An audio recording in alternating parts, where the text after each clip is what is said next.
Hello all and welcome to the 7th and final installment of Bona's Business Weekly. I'll be your host, Tanner Jubenville.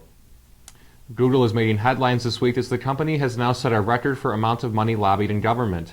Google spent $5.5 million lobbying in the first quarter of 2015. Google now ranks 9th in the nation in terms of money spent lobbying in Washington, D.C. South Korean tech giant Samsung says demand is actually too high for the new Galaxy S6 phone. In recent months, the company has joined other smartphone makers by falling further and further behind Apple. The phone is expected to generate healthy quarterly earnings as the flagship device for Samsung is set to go on sale later this month around the world. GM confirmed Friday that they will be releasing their version of the battery electric car. The car will be named the Chevy Bolt, not to be confused with the Chevy Volt, and it will go into production later this year. The car reportedly has a 200-mile range. Fracking, albeit a controversial topic, has improved the economies of areas all over the United States. My next guest will be visiting to tell us if we can continue to see this trend. Hello and welcome back. I'm joined now by Mike Lawhead, who's an energy hedge fund co-manager for SIM. Mike, nice to see you. Thanks for having me. So tell me, what role does oil play when it comes to the hydraulic fracturing production? Sure.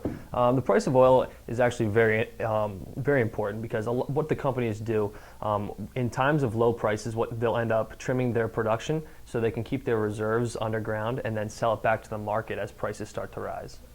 So a lot of companies are dealing with this issue by laying off thousands of workers and some laying off tens of thousands of workers. And are there any other ways they're trying to combat this issue? Absolutely. Companies are trying to cut their costs pretty much at all costs, if you will, right now.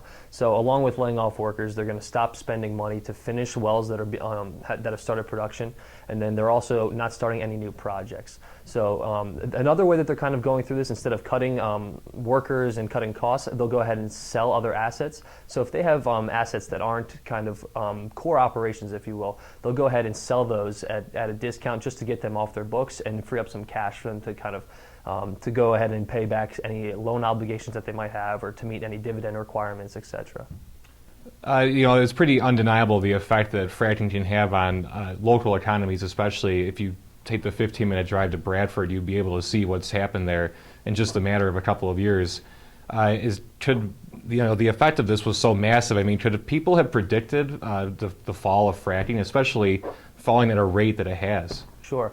It's kind of interesting because although there has been some near-term turmoil, there's by no means a fall of fracking. Fracking is a technology that's still here, and it's still going to be a benefit for so many individuals in some of these smaller communities. For instance, although the families won't have the wells on top of their land specifically, the wells now can stretch 2, 3, 4 miles underground. So a well 4 to 5 miles away can still reach families that are at a distance. So the payoff and kind of the benefits that we're going to see are just now starting to take effect and will play a role for 10, 20, 50 years in many cases. So I was just recently reading an article on Bloomberg, and they featured this executive from, it was like the 5th largest fracking operation in the country, and he predicted that of the 41 fracking operations that are currently running, down from the 61 that were running up over a year ago, he believes half of those will either be dead or sold off by the end of the year. Do you agree with that?